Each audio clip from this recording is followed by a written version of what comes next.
Uma boa noite a todos. Gostaria de agradecer o convite da nossa irmã Cecília. Viemos aqui atender o seu pedido. Estamos com o nosso grupo de louvor São Bento do Sul. É um prazer. Igrejinha pequena, humilde, mas que lindo. Todo mundo um pertinho do outro, bem próximo. O povo de Deus assim, tem que estar bem, cada dia mais próximo do outro, né? Amém.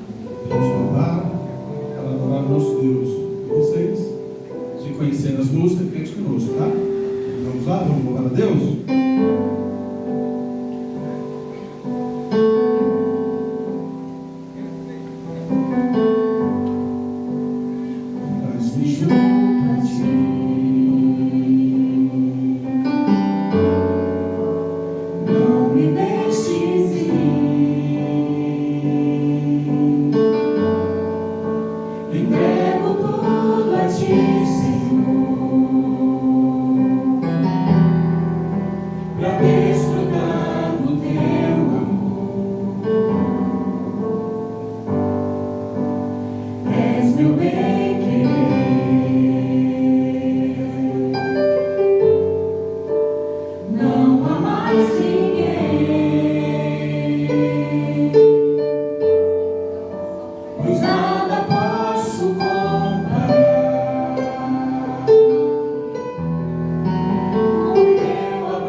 Vamos nos colocar em pé?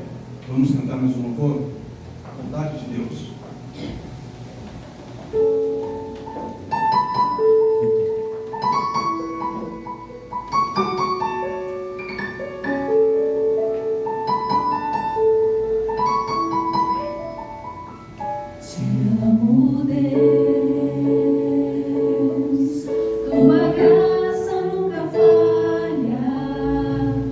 Todos os dias eu estou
Santo Espírito do Senhor se faça presente em nosso meio. Por isso nós vamos cantar essa música linda, Santo Espírito. Cante conosco.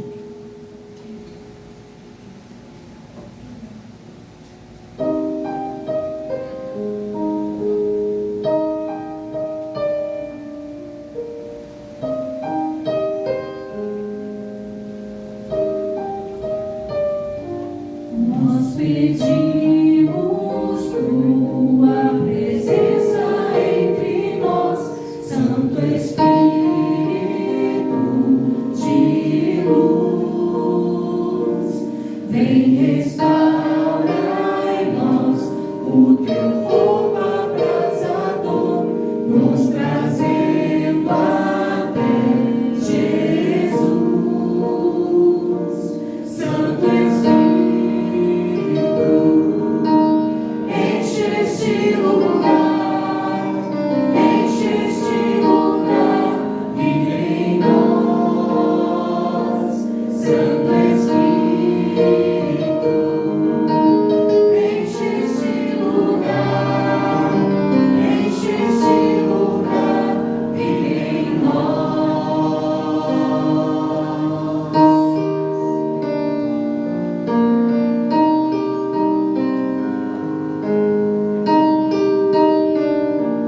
Nós pedimos tua presença entre nós, Santo Espírito de luz.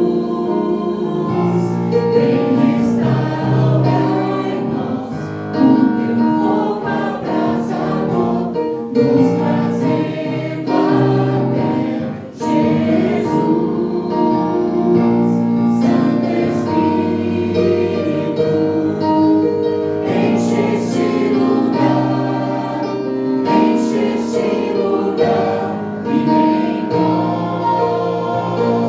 Santo Espírito,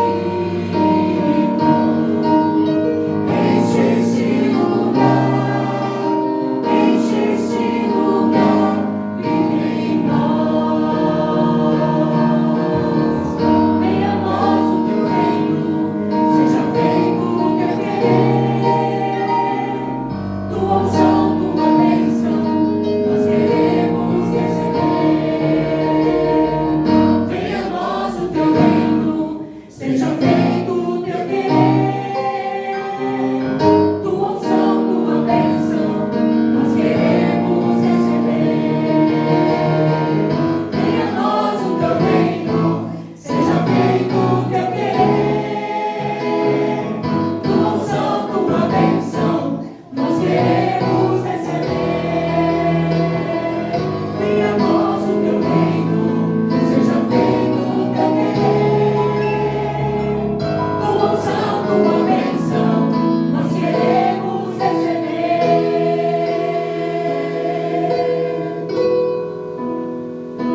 Santo Espírito, enche este lugar, vive em nós. Santo Espírito, enche este lugar, vive em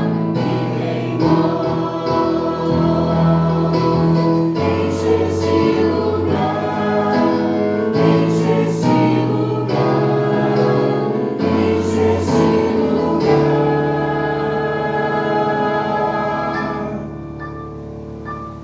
vive em nós.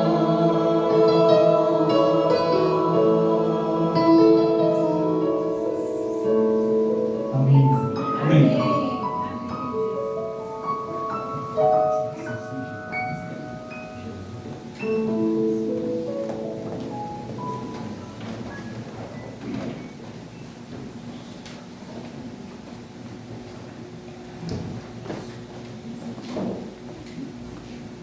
Boa noite. Opa, som. Valeu, Bruno. Boa noite, queridos.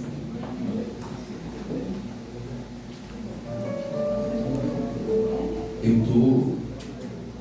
Você me conhece, né, cara? Esse púlpito aqui em cima não vai rolar pra mim. Eu já vou descer.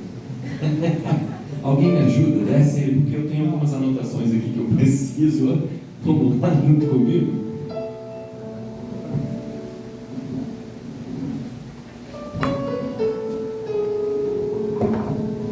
Obrigado. Como é que é seu nome? Fábio. Fábio? Obrigado, Fábio. Agora sim, estou bem pertinho. Atrapalhei sua filmagem, né? Tá bom. Ah, queridos, como é bom estarmos congregando em família, né? Muito obrigado pelo convite. E hoje nós vamos conversar um pouquinho sobre a jornada. Afinal de contas, a nossa vida é uma constante jornada, né?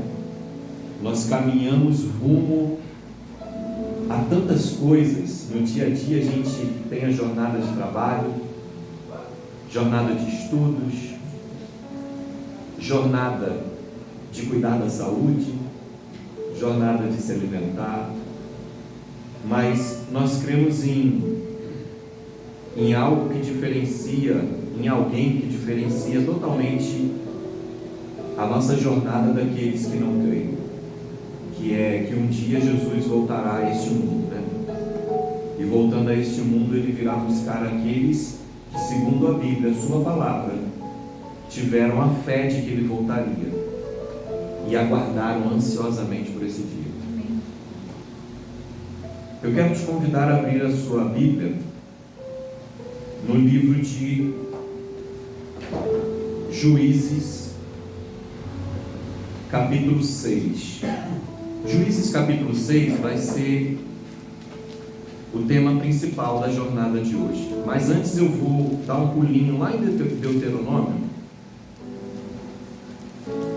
Quer dizer que você se batizou aqui? Alguém lembra do Israel se batizando aqui?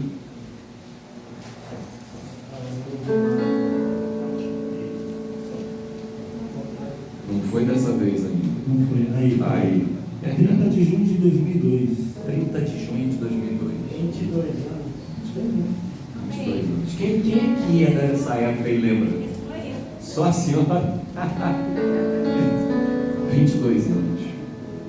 Uma jornada que você vem tentando de lá até aqui, né? E hoje está aí você tocando piano. Lá em Deuteronômio capítulo 16, verso 18, diz assim: juízes e oficiais constituirás em todas as tuas cidades que o Senhor teu Deus te der, entre as tuas tribos, para que julguem o povo com reto juízo. É interessante que Moisés e Josué eles tinham uma grande tarefa. Moisés era o cuidador, o legislador, e Josué o executor. Cuidava dos processos, igual é um governo, né? Tem o legislativo e o executivo. Porém aqui nós vemos que a Bíblia fala de um outro poder, ela fala de um judiciário. Eita, Vinícius, você vai falar de política? Não. Pode esquecer.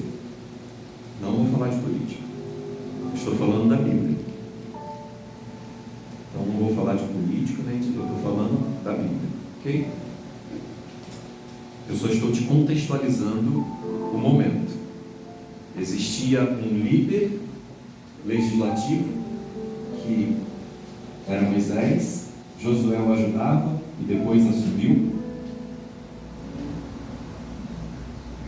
Mas a Bíblia diz que eles precisaram instituir juízes. E aí, indo lá para o livro de Juízes, né? Juízes, capítulo 3, lá no versículo 15, Juízes, um pouquinho mais para frente de Deuteronômio, capítulo 3, versículo 15, diz assim: então os filhos de Israel clamaram ao Senhor. E isso aqui é muito importante. Eu vou dar uma pausa porque isso aqui é importante. Nós precisamos nos atentar para esse detalhe. Os filhos de Israel clamaram ao Senhor. Aqui é só vírgula no texto, mas eu vou colocar um ponto, vou me atrever aqui a colocar um ponto. Só para a gente parar e pensar, tá? Mas continuando com a vírgula, e diz assim: e o Senhor lhe suscitou libertador. E o nome desse libertador era Eude, homem canhoto, filho de Gerar. Queridos, eu só li esse texto para nós entendermos, e nós vamos ler um outro texto que fala praticamente a mesma coisa, para nós entendermos que existiam métodos pelos quais esses juízes eram eleitos para conduzir o povo de Deus. Moisés se foi, Josué se foi, e veio um tempo sobre o povo de Israel onde os juízes, eles lideravam aquela nação, eles levavam aquela nação na jornada a qual eles estavam percorrendo enquanto aqui nessa terra viveram. E nós vemos aqui nesse texto que, e se nós formos estudar a história dos juízes, nós vamos perceber que eles foram chamados por Deus. Mas nem todos, mesmo sendo chamados por Deus, sejam eles juízes ou governadores ou reis, a Bíblia nos mostra que nem todos seguiram durante toda a jornada sendo fiel ao Deus que havia o chamado. E isso era algo muito preocupante para o Senhor, porque quando Deus fez a promessa lá atrás, Ele falou o quê? De ti farei uma grande nação. E Ele disse o porquê. O propósito dessa grande nação era mostrar para o mundo que eles eram verdadeiramente adoradores de um Deus e fiéis a esse Deus. Mas sabe, queridos, na jornada desse povo que está na Bíblia, nem sempre foi assim. Indo lá para Juízes 6, lembra que no início do versículo 15 de Juízes 3 que nós lemos, disse, e aí eu falei para você prestar bastante atenção, disse assim: e o povo clamou ao Senhor. E lá em Juízes 6, versículo 1, diz assim: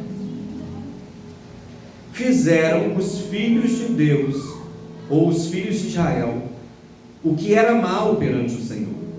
Por isso, o Senhor os entregou nas mãos dos midianitas por 7 anos.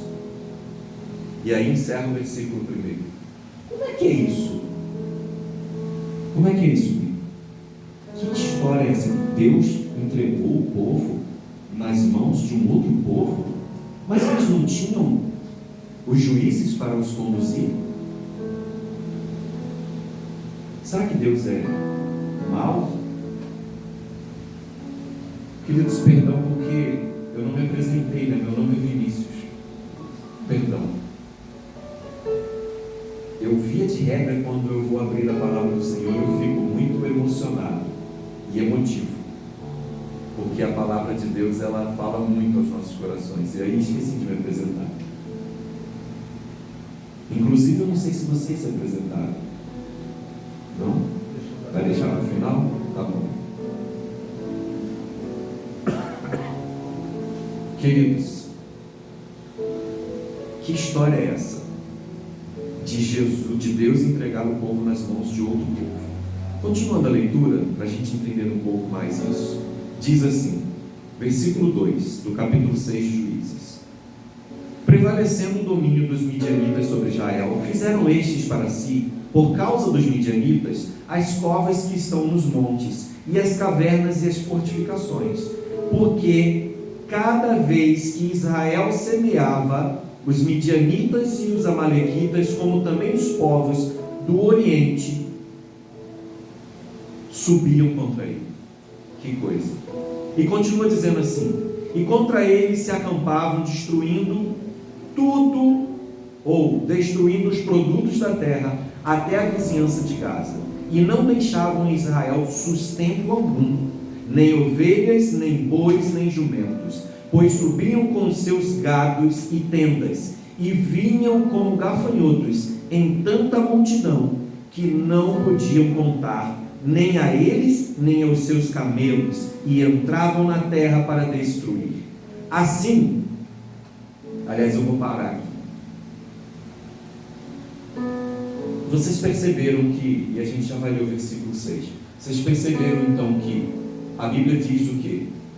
Que o povo que havia sido escolhido, e não por acaso aquele povo havia sido escolhido porque os seus antecessores eram fiéis a Deus, e Deus, vendo neles um amor pelo próprio Deus, Ele falou: olha, por esse amor, por serem fiéis, eu escolherei vocês para que vocês me representem nesta terra. E agora esse povo, a Bíblia diz que eles se afastaram de Deus, fizeram mal perante o Senhor, ou seja, eles se afastaram de Deus. E aí, ao se afastarem de Deus, Deus faz o quê?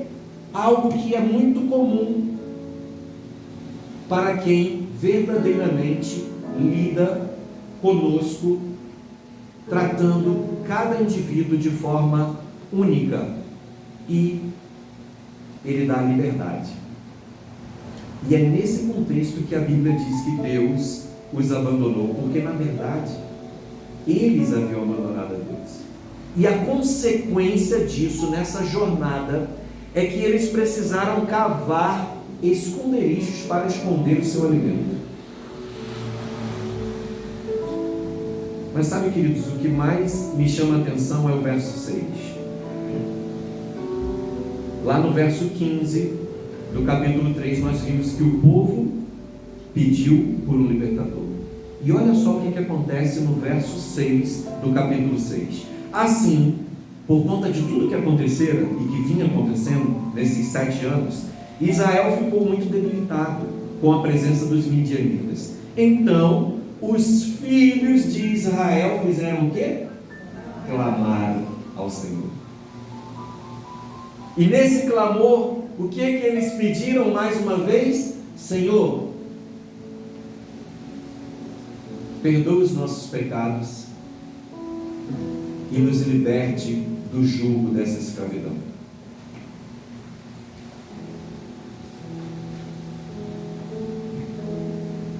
Sabe, queridos, do versículo 7 ao versículo 10, Deus atende o pedido do povo de Israel. E diz que Deus não só atende, diz que Deus, tendo seus filhos clamado ao Senhor por causa dos midianitas, esse é o versículo 7, o Senhor lhes enviou um profeta que lhes disse assim: Deus é fantástico, porque na sua jornada e na minha jornada nós vivemos, nós não somos perfeitos nessa terra, e nós pecamos, assim como esse povo estava em pecado. E aí nós clamamos a Deus, e quando eu e você clamamos a Deus, acontece algo maravilhoso. Deus não, Ele te conhece, Ele me conhece, Ele não dá simplesmente aquilo que nós pedimos, mas Ele dá aquilo que nós necessitamos. E Deus sabe que não adianta perdoar pecados sem fazer com que o pecador saiba verdadeiramente que Ele é o Deus de sua vida. E nesse contexto, Deus envia o profeta que diz assim: assim diz o Senhor Deus de Israel, eu é que vos fiz subir do Egito e vos tirei da terra da servidão. Eu vos livrei da mão dos egípcios e da mão de todos quantos vos oprimiam, e os expulsei de diante de vós, e vos dei a sua terra. E disse: eu sou o Senhor, vosso Deus. Não temais os deuses dos amorreus, em cuja terra habitais. Contudo, aqui vem a resposta do versículo 1. Por que Deus havia os deixado? Olha o que diz a Bíblia: não destes ouvido à minha voz. Povo rebelde. Sabe o que é interessante? Às vezes a gente vai pedir tanta coisa para Deus, e pedir está tudo bem, só que é interessante que parece que a gente cria uma imagem de um Deus que é um baú cheio de riquezas, aonde quando eu preciso, e eu só quando eu preciso, eu vou lá e pego um pouquinho. E a gente esquece que existe uma coisa que Hebreus 11 descortina na nossa frente, para quem quiser ler, lá na famosa galeria Os Heróis da Fé. E lá em Hebreus 11 começa dizendo, né, o que é a fé. Fé é crer em algo que não se viu ainda, é esperança naquilo que não se viu. E Hebreus 11 também diz quem foram os heróis da fé. E se referindo aos heróis da fé, Hebreus diz que esses foram transpassados, eles foram humilhados, eles foram feridos em nome do Senhor Jesus, mas como quem acreditava na promessa de que um dia Jesus voltaria e que não iriam mais se preocupar agora com o que está escrito em Apocalipse, de que enxugará dos olhos todas as lágrimas e já não haverá mais morte, nem pranto, nem dor. Esses, do qual, voltando para Hebreus 11, a Bíblia diz que o mundo não era digno de tê-los, porque esses criam verdadeiramente, e eles não desviaram seu foco, porque eles exerceram fé. Mas a pergunta que eu faço para você: a jornada sua e minha é mais difícil do que a deles? E sabe o que é interessante? Eu vou usar a frase de uma amiga minha chamada Lívia. Ela é uma paraense que mora em Alagoas. Eu a conheci lá. E a Lívia é uma grande pregadora do Evangelho. E uma vez eu estava sentado no banco e ela pregando, e ela falou uma frase que eu nunca mais vou me esquecer. Ela estava numa igreja, assim como hoje aqui, eu estou numa igreja da qual eu não conheço vocês pessoalmente, certo? E ela disse assim: eu fico livre para falar isso daqui, porque você sabe que eu não conheço a sua vida. Então você sabe que eu não estou lhe julgando. Tudo que eu estou lhe falando é para que você possa pensar você mesmo na sua vida. Porque talvez você esteja incorrendo num erro que nós fazemos muito comumente, que é o erro do eu sofro mais, eu sou o mais miserável. Mas sabe, queridos, a Bíblia está cheia de histórias de pessoas que foram fiéis a Deus e inclusive morreram por isso. Então você entende que eu não estou aqui para menosprezar a sua dor, mas para te fazer refletir na jornada que você está tendo rumo à Canaã celestial. Porque o que diz lá no livro de João? Quando Jesus subiu ao céu, que ele foi deixando os seus discípulos, ele disse o quê? Eis que eu vou preparar um lugar. E essa promessa não foi só para os discípulos, ela foi para mim e para você até os dias de hoje. Ele disse: e quando eu preparar este lugar, eu voltarei e eu vos receberei para mim mesmo, para que onde eu estou estejais quem? Não. Foi boa, vocês falaram certinho, mas agora a gente vai ter que pessoalizar. É o seu nome. Para que onde eu estou estejais Vinícius. Cadê? É o seu nome. Mas, queridos, a Bíblia diz que aqueles que são salvos, que serão salvos, serão aqueles que têm a fé em Jesus e guardam os mandamentos de Deus. Mas a Bíblia também diz, essa mesma Bíblia, que neste mundo nós teremos aflições. Mas ela diz: tem de bom ânimo, por quê? Ele venceu. E ele venceu por mim, ele venceu por você. Sabe, queridos, lá no verso 12, depois do povo clamar, Deus então suscita um libertador e diz assim: então o anjo do Senhor lhe apareceu e lhe disse: o Senhor é contigo, homem valente. Aqui começa o chamado de Gideão.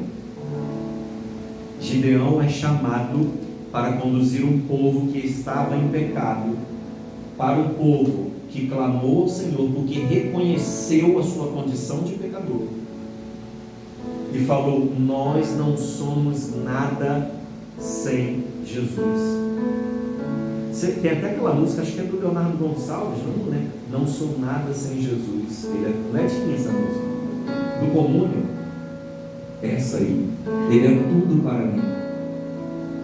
É a razão do meu viver. Queridos, esse é o Jesus que eles estavam reconhecendo naquele momento. E esse Jesus primeiro manda um profeta, porque quando eu e você, e agora eu quero pessoalizar um pouquinho mais, deixa eu te falar uma coisa. Tem gente que tem a tendência a achar que é pecador sozinho. Se você acha que só você é pecador, eu quero te convidar para quando terminar tudo aqui e eu estiver ali na porta, você apertar minha mão e você saber que você está apertando a mão de um pecador igual a você. Porque nós nascemos neste mundo, e este mundo, quem nasce nele, até que Cristo volte, já nasce com a natureza pecaminosa. Tem uma adolescente lá na nossa igreja, que eu até tenho brincado com ela, que os pais foram viajar e eles pela primeira vez deixaram ela em casa sozinha, e eles disseram assim, ela chamou um grupo de amiguinhas, né, para ficar lá, e ele disse assim: filha, olha, vocês podem ficar em casa, mas o pai vai te pedir uma coisa: 2 dias de viagem, você só não deixa a janela aberta, porque se deixar as janelas abertas e chover, vai molhar a casa. Quando o pai chegou, a primeira coisa, ela tinha ido para a igreja, para a nossa igreja, e aí o pai e a mãe chegaram em casa, qual foi a primeira coisa que ele detectou? A janela estava aberta. E aí eu fico brincando com ela, e realmente, inclusive essa mesma adolescente, que é uma menina do Senhor, está pregando na nossa igreja agora, nesse exato momento. E eu brinco com ela e eu falo assim: Luísa, como é que foi a reação? E ela conta, e eu dou muita risada, porque eu falo assim, igualzinho Adão e Eva. Porque quando o pai chegou e falou: Luísa, eu não te disse que a única coisa que não podia ficar aberta, que não podia acontecer na janela ficar aberta? Ela falou: pai, eu pedi para as minhas amigas fecharem e não conferi. Eu falei: ué, conheço essa história. Eva falou o quê? Ela não fez um negócio errado e falou: Senhor, foi a serpente. Só que é claro, né, queridos? É só uma brincadeira, não tem nada a ver com, não é um pecado. Mas eu quero trazer isso para a gente pensar. Você já parou para pensar que às vezes você fica pensando que mas só acontece comigo, mas só eu?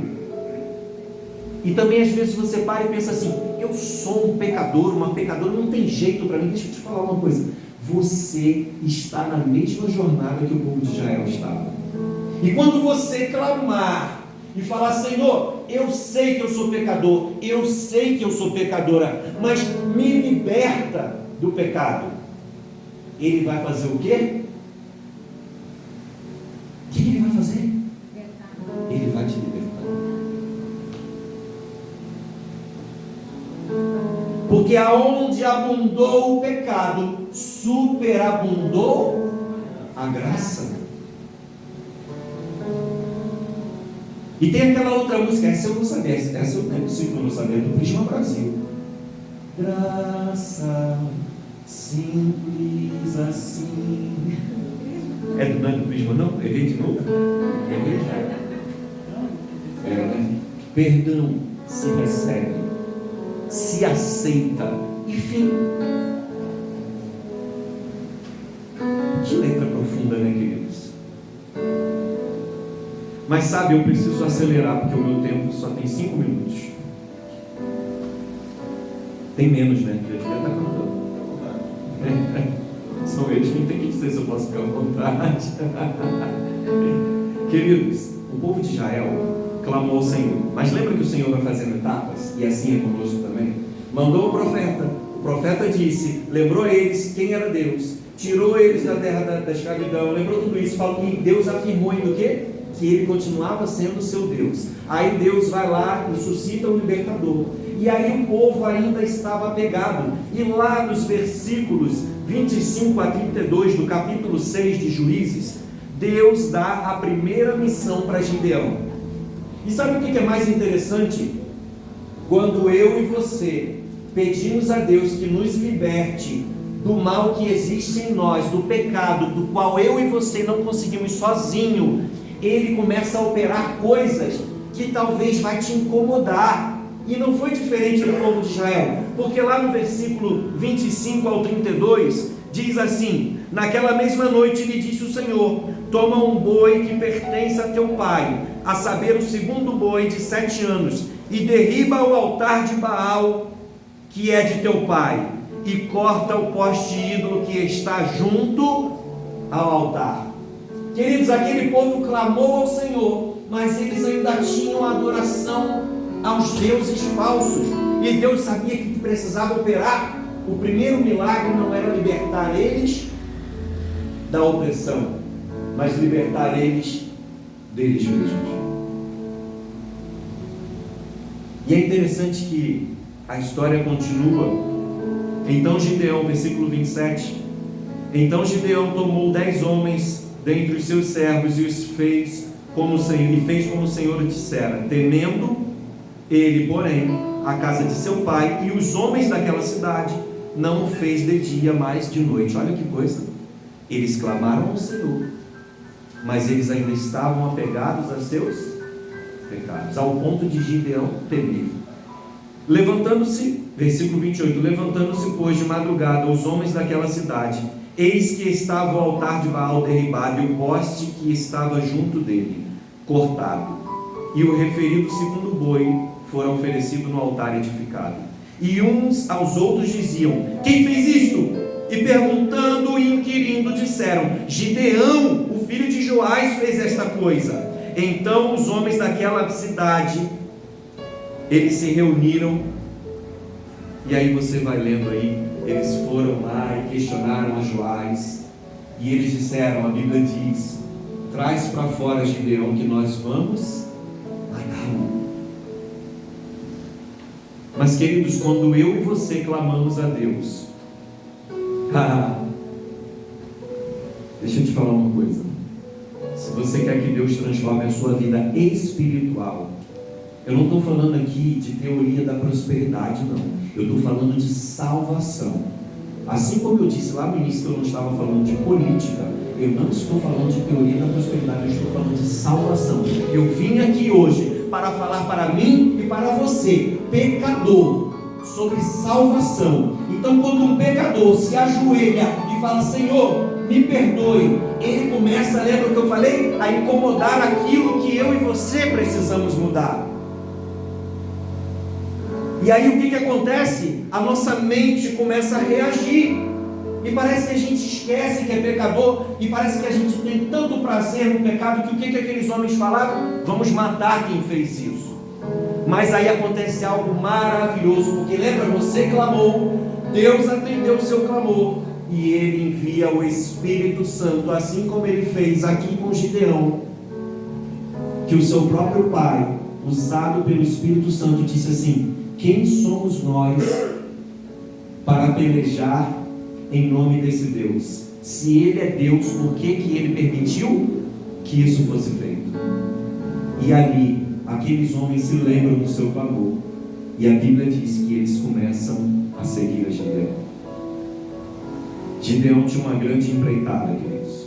Eu vou falar aqui e vocês vão ficar com os textos aí para vocês lerem depois. Mas no versículo 33 ao versículo 35, mais especificamente no 35, diz que Gideão enviou mensageiros a todas as tribos, e ele foi recolhendo homens de todas as tribos, e a Bíblia diz que foram 32 mil homens.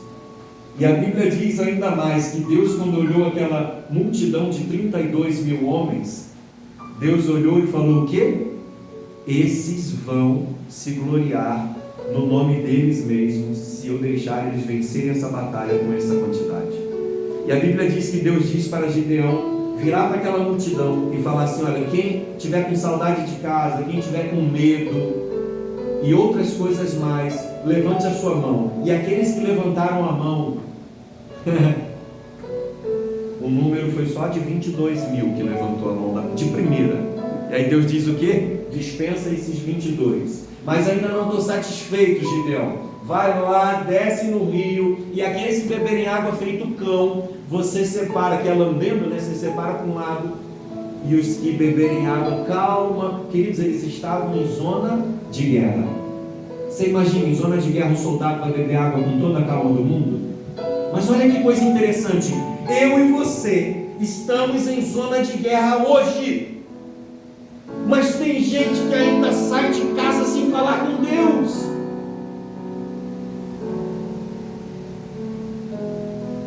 E aí vai chegar um dia que Cristo Jesus, vindo nas nuvens do céu, muitos dirão: Senhor, Senhor, em teu nome eu operei milagres, eu fiz isso, eu fiz aquilo. E Ele vai dizer: aparta-te de mim, porque eu não vos conheço. Você entende a seriedade disso?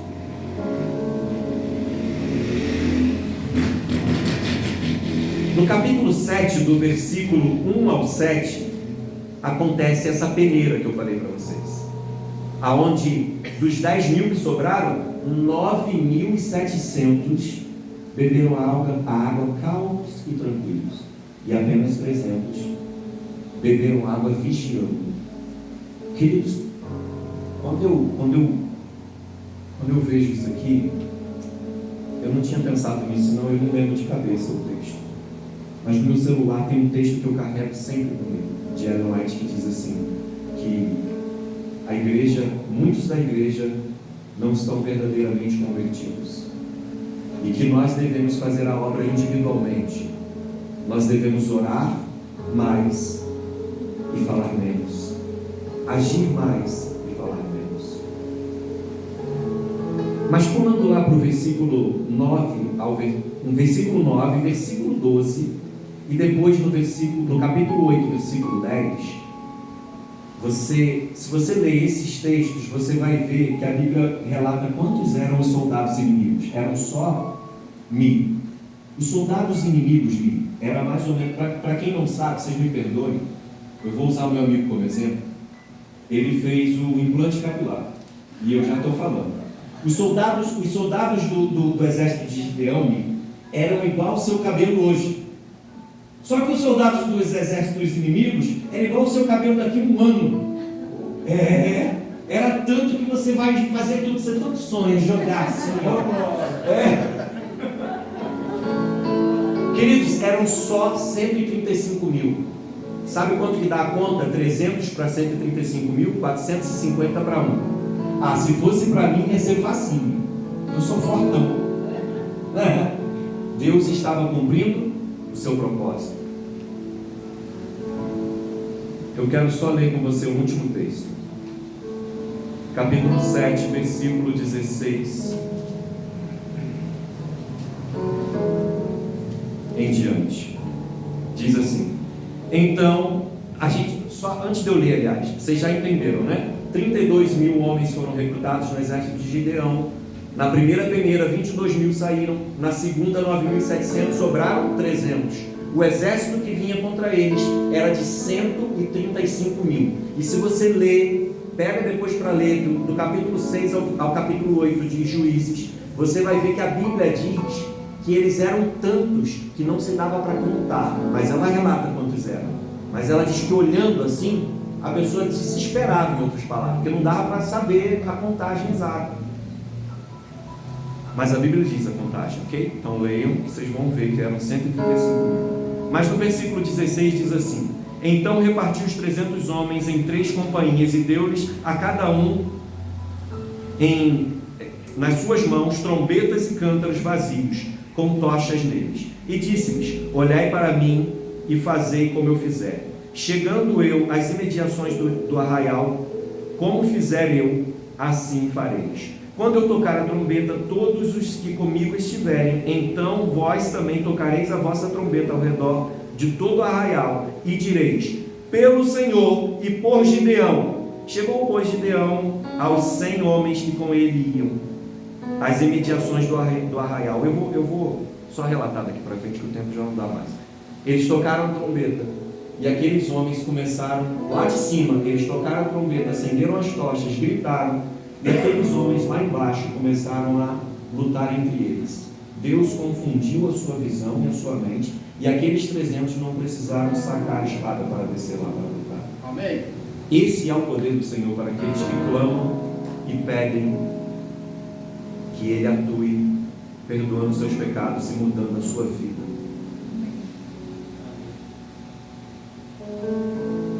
Mas sabe, queridos, coloca para mim aí, Bruno. Tem muita gente que está agarrado na derrota. Parece que tem gente que tem prazer na derrota. Você já conviveu com pessoas que sempre estão contando coisas? Sabe?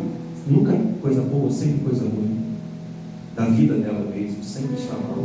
E eu me permito, eu estou excluindo aqui a questão que precisa ser tratada, psicólogo. Eu estou falando de pessoas que estão aí na jornada com você, mas estão agarradas na derrota. Espiritual, lembra do que eu estou falando? Você lembra que ano era? Sei lá, eu vou arriscar dizer que tem uns 7 anos essa imagem. Um dia eu morava, lembra que eu falei que eu morei em Alagoas e conheci a Lívia? Um dia em Alagoas o meu telefone toca, era o meu segundo dia de férias. Nosso segundo dia de férias.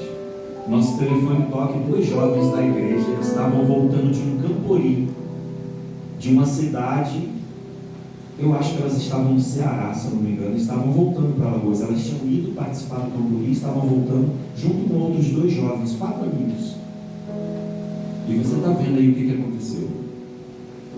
E eu lembro que meu telefone tocou e falaram assim: Vinícius, essas jovens trabalhavam comigo, elas tinham plano de saúde, elas tinham seguro de vida. E eu era um dos administradores responsáveis por ela. E era o meu segundo dia de férias. E nesse ano, porque eu sou carioca, férias eu fazia o quê? Rio de Janeiro, minha família. Mas nesse ano, os pais da Carol disseram assim: nós vamos aí passar as férias com você, que a gente quer conhecer as praias do Nordeste. Olha só. E aí meu telefone toca, era o meu chefe dizendo: olha, aconteceu isso, isso, isso. Era de madrugadinha isso, né? E eu preciso da sua ajuda. Foi acho que uma semana. E só para resumir para vocês, essas jovens, elas estavam fazendo o trabalho de Deus. Elas foram para lá para trabalhar para Deus. Essas jovens, conversando com elas, aparentemente, elas estavam no caminho do Senhor. Mas aí, eu lembro quando eu recebi a notícia, eu estava me arrumando para ir para o hospital, e eu recebi a notícia, uma segunda notícia, de que meu chefe já estava quase chegando e que ele recebeu uma notícia de que a coisa era grave. E aí eu chegar lá, elas estavam num hospitalzinho de interior que não tinha condições. Resumindo, disseram que elas tinham risco de ficar paraplégicas as 2. Aí nisso liga para plano de saúde, liga para seguro de vida, liga para tudo. A gente mobilizou o mundo, conseguimos helicóptero para buscar essas jovens, trouxemos, vieram para o hospital e tratamento e tudo mais. E eu lembro que eu falei com a Carol o seguinte, eu não sei se você vai lembrar disso, do pai de uma delas. Você lembra que o pai de uma delas estava extremamente negativo? E ela não lembra, né, minha filha? E eu lembro que eu olhava assim e falava: elas não precisam disso. Elas precisam de pessoas que as fortifiquem. Sabe, queridos, passa a próxima foto aí, Bruno. Essas são as 2 jovens. Ufa, né? Não tem nenhuma sequela. Mas foi luta. Mas sabe, na sua e na minha vida espiritual, muitas vezes vão ter pessoas que vão ser negativas. E vão ter pessoas que vão ser negativas quando você estiver na pior. O que é pior ainda. Mas sabe o que me preocupa? Não são essas pessoas. O que me preocupa é você. Porque fé, lembra Hebreus 11? É o que muda a vida do cristão. Aqueles que não viram, mas creram, estão desapegados das coisas deste mundo. Mas a Bíblia não está dizendo que eu e você não é por isso que a gente não vai sofrer. Só que, mesmo assim, a coisa tem que ser diferente para mim e para você. Nós podemos sofrer com as mazelas desse mundo, mas nós não devemos entregar a vida que o Senhor nos deu na mão do usurpador. Porque a vida que Ele nos deu pertence a Ele. E Ele disse, por intermédio do Seu Filho, eu vou preparar um lugar. Amém. E quando Ele voltar, Ele enxugará dos olhos toda lágrima. Já não haverá mais pranto, nem morte, nem dor, pois as primeiras coisas passaram. Talvez a sua vida esteja no momento do povo de Israel, lá no início. Mas o meu clamor para você hoje é que você aceite a Jesus como seu Salvador. Que você mire nas coisas do alto. Que você tenha fé para crer que Ele é capaz de mudar a sua vida. O conjunto vai louvar mais uma vez. Posso orar? Podemos encerrar? Ok. Vamos ficar de pé. Me perdoe pelo tempo. Muito obrigado pela sua paciência, pelo seu carinho. É um prazer para nós estarmos aqui. Oremos. Santo Deus, o Senhor é Salvador, mas o Senhor também deixou para nós um Consolador. Aliás, o Senhor é o Deus Criador, enviou o seu Filho para ser o nosso Salvador e nos deixou o Consolador. E ainda mais, Senhor, o Senhor nos deixou a sua palavra. E o Senhor disse que a sua palavra é o Senhor e que esse Espírito Santo nos guiaria a sua verdade dentro da sua palavra. E o Senhor disse ainda que o Senhor é a palavra, a verdade e a vida. Por isso eu lhe peço a Deus, eu não conheço a vida dos que aqui estão, mas independente da tribulação que estejam passando, Senhor, que nesse momento o teu Espírito Santo possa ser esse consolador e esse guia para esta pessoa que precisa tanto de Ti, ó Deus. Por isso, em nome de Jesus, eu lhe peço, perdoa os nossos pecados, porque sim, reconhecemos que somos pecadores. Por isso, nos perdoa, Deus, em nome de Jesus. Nos leve daqui com a cabeça erguida, sabendo que mais uma vez tivemos um encontro com o Senhor, somos teus filhos. E podemos anunciar que Cristo irá voltar para este mundo. Amém. Em nome de Jesus. Amém.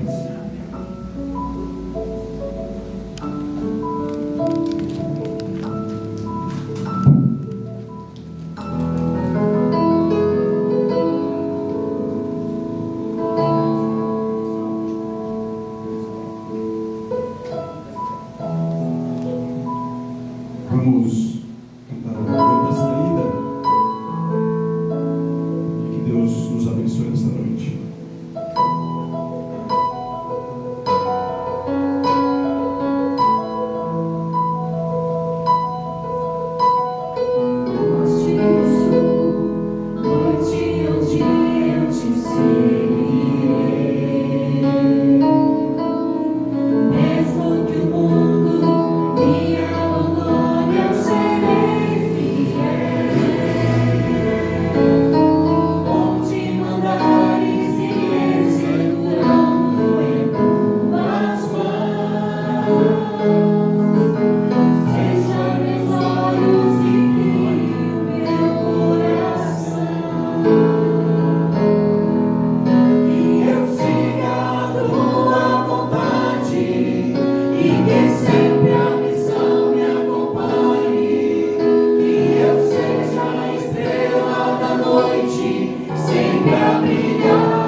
Amém? Amém.